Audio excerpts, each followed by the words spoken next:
All right, the Elimination Chamber. Let's get into it. Kickoff show. And I don't know why I bother watching the kickoff show. I'm tired of Booker T and JBL and Patrick Rosenbaum or Philip Rosenbaum. I mean, I know his last name. Charlie Caruso. Okay, she said some dumb things, but the one thing that was so cringy was that they're trying to. Then I think it's just the fact that the storylines. So they're trying to. I mean, she's really pregnant. They've it's been acknowledged, but then they still want to say that Ric Flair maybe. Who's the father? That's Charlie Caruso. Who's the father? Gee, I don't know. She's married, and they've even shown her husband and daughter. Last year in the storyline or 2019? Remember when she was babyface and she was going up against Sasha Banks and Lacey Evans and all that stuff. Lacey Evans, she's married. Like, are they gonna maintain a storyline with her pregnancy? It's already been proven. It's already been talked about that she's pregnant for real, in real life. But the kickoff show, you had the fatal four-way to determine the third man in the triple threat match for the U.S. title. Keith Lee was injured by Bobby Lashley during the past Raw, so he's out. But there's been rumors and stuff that McMahon doesn't like Keith Lee, doesn't want to push him. So you got this fatal four-way match, and in the end, John Morrison he joins Lashley and Riddle in the triple threat U.S. title match as he pins Ali. Ali was too distracted by watching his men beat up Ricochet. And Ricochet was Mustafa Ali, Ricochet, Morrison, and Elias in this match. But John Morrison beats Ali, which doesn't surprise me because Ali, along with Retribution, suck. Now let's move on to the main show. The main roster, but the main show. It starts off with the SmackDown Elimination Chamber, where the winner faces Roman Reigns immediately after the match. And of course, that'll be for the Universal title when they face Roman Reigns. KO, Sami Zayn, King Corbin, and Jey Uso, Daniel Bryan, and Cesaro all come out. And Bryan and Cesaro start things off. Corbin then enters third, and Zayn enters the match. Corbin's eliminated by Cesaro. KO comes in a house of fire, and Jey Uso is last and the freshest man in the ring. KO eliminates Zayn with a stunner. Then KO is eliminated after a splash by Jey, who pins KO with ease. Cesaro is eliminated by Jey Uso with a splash, and he does the same thing to Daniel Bryan.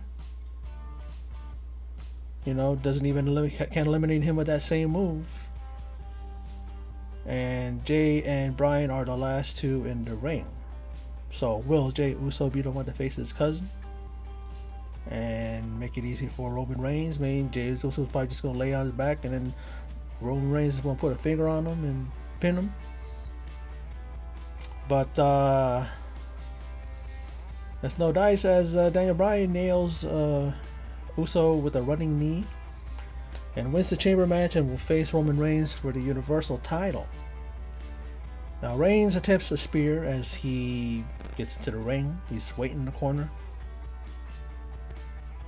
And Bryan then switches it into a yes lock and looks like he's going to tap out the champ.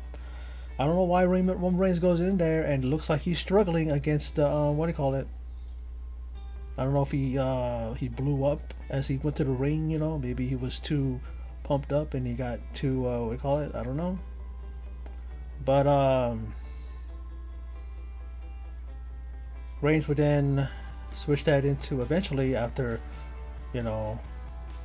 moves here and there, after a little bit here, a little bit there, and then he ends up putting Daniel Bryan into a guillotine and he gets the victory.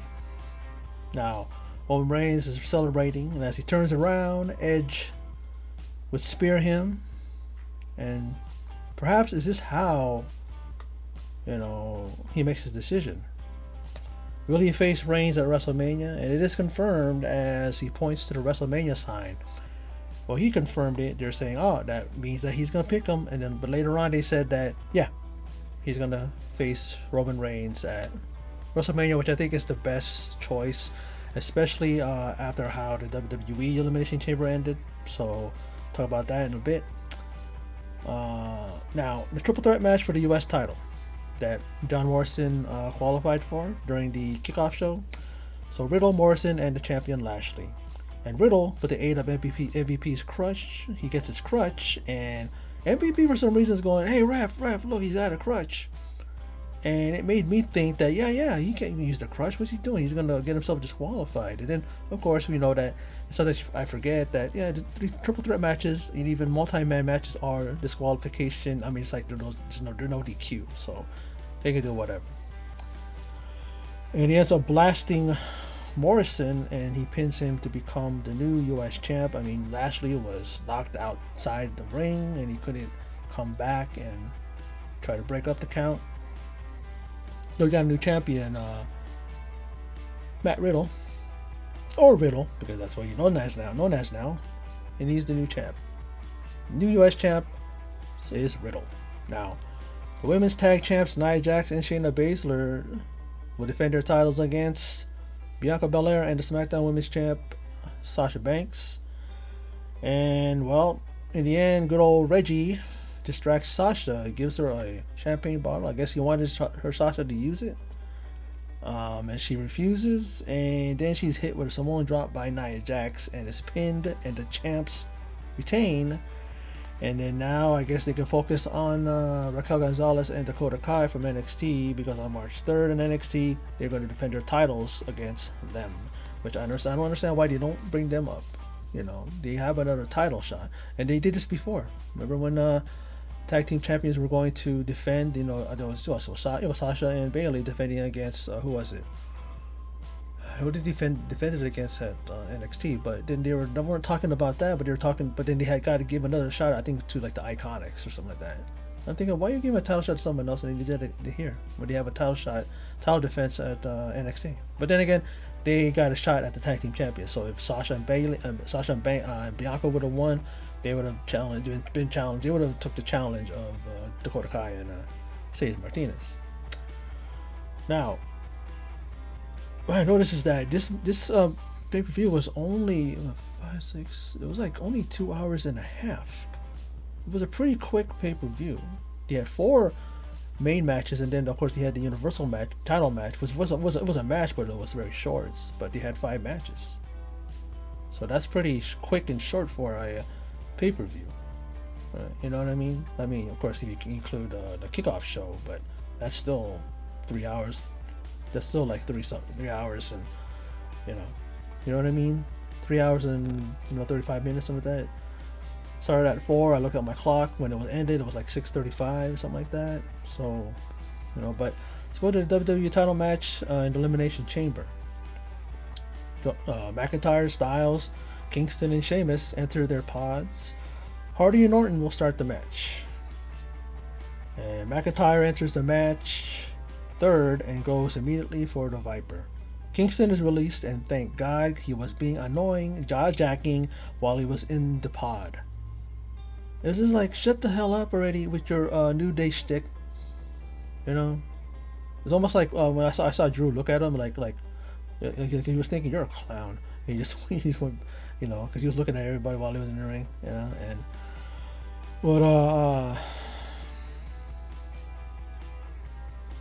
but then he goes in there, and after like a few trading of lockups here and there and whatever they needed to do, he rolls up Orton and eliminates him just like that. But for his troubles, Kofi Kingston eats an RKO, and then so does Jeff Hardy. Now Styles calls for Omos. Omos was removed from banned from ringside because none of their associates or whoever can be at ringside. He comes in, opens up the back of the Elimination Chamber pod, and he goes out. I think that's the first time I've ever seen somebody go out without being released, by the pod, you know. And then he comes in and he tries to pin, Kofi, no dice. Hardy, no dice. They both kick out. And then, what's his name? I don't know what's his name.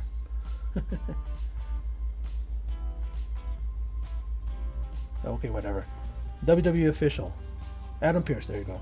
He's yelling at Omos, saying, I told you, I banned you from ringside. What are you doing here? Get out of here. He was like stepping up to him, but he's a big guy too, so it's not like he's a little dude.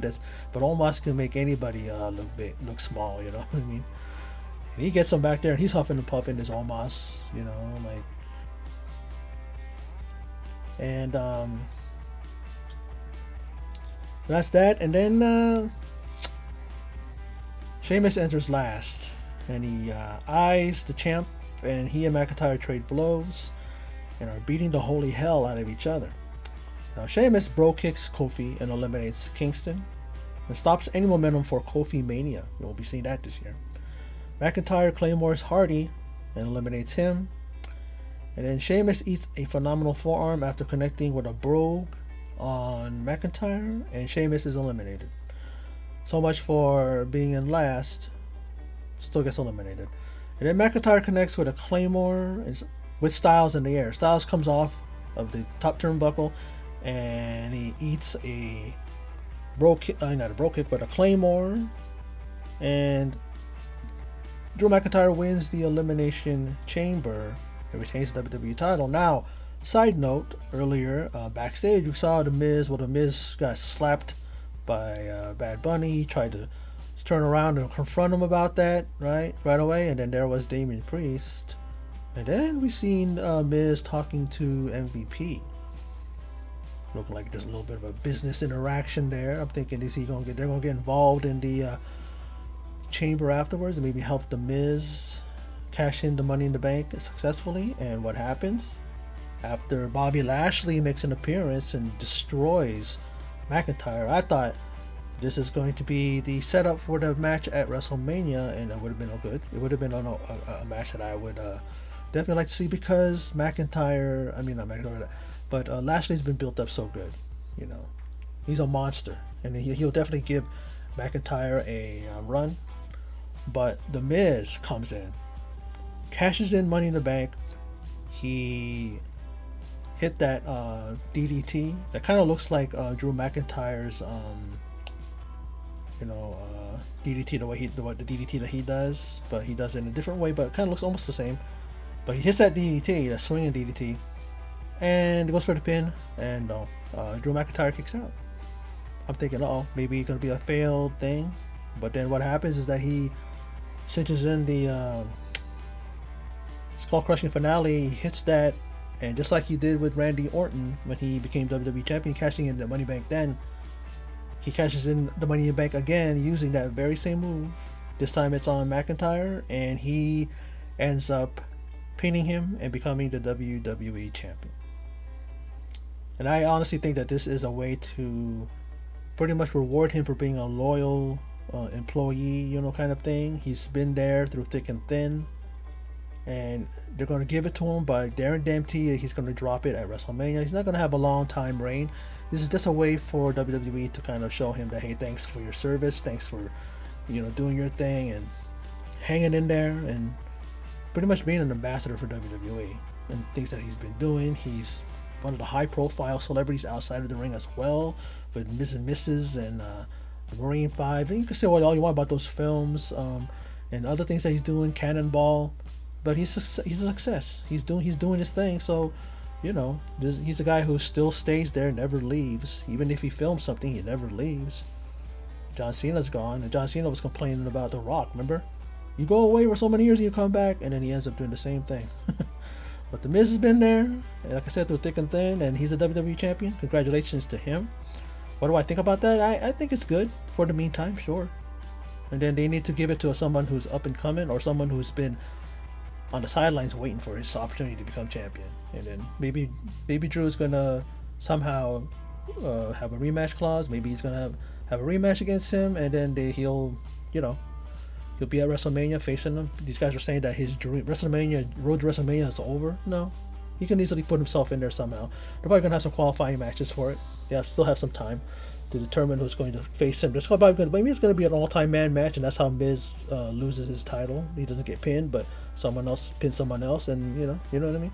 Drew might get it back that way. It might be like I said, it might be a multi-man match. You got Edge and Roman Reigns one-on-one. So this probably the WWE title might be a multi-man match, especially with somebody like The Miz, because I can't see him in a single rivalry or feud with somebody. It's like it's going to be something where, maybe him and McIntyre will go back and forth, trading, maybe trading pinfalls and non-title matches, and then, promos on each other, and then someone else is gonna, then they're gonna probably put a couple other people in it. It's gonna be could be a six-pack challenge. It could be a fatal four-way, triple threat, ladder match, But we'll see what happens as we're on the road to WrestleMania. We've got Fastlane, the last pay-per-view before the WrestleMania, and it's also the first pay-per-view that's going to be on the Peacock Network, as the Peacock Network it's going to be pretty much taking over for the network, because the network's going to be stopped here in March here in the US. So see how all that goes. But Elimination Chamber was great. I thought it was it was great because it was short, and the matches were all good and they meant something. They really felt like there's a lot of time put in the matches, and the producers, those who produced the matches and all that stuff, did a good job. And I can't really think of anything bad about any of it, But congratulations again to The Miz, also to Riddle, and the tag champions, they retained, and I'm looking forward to their title match, the women's tag team champions against Mercedes Martinez and not Mercedes Martinez. I keep saying Martinez. No, Raquel Gonzalez and Dakota Kai. So we'll see how that goes. That's March 3rd when that happens. But anyway, like I said, Elimination Chamber was a lot of fun. I love the pay-per-view. I think it was great. But let's see what happens as, like I said, as the road to WrestleMania continues. But anyway, that's my video. So for those of you who stop by, check it out. Appreciate it. And in closing, as always, take care.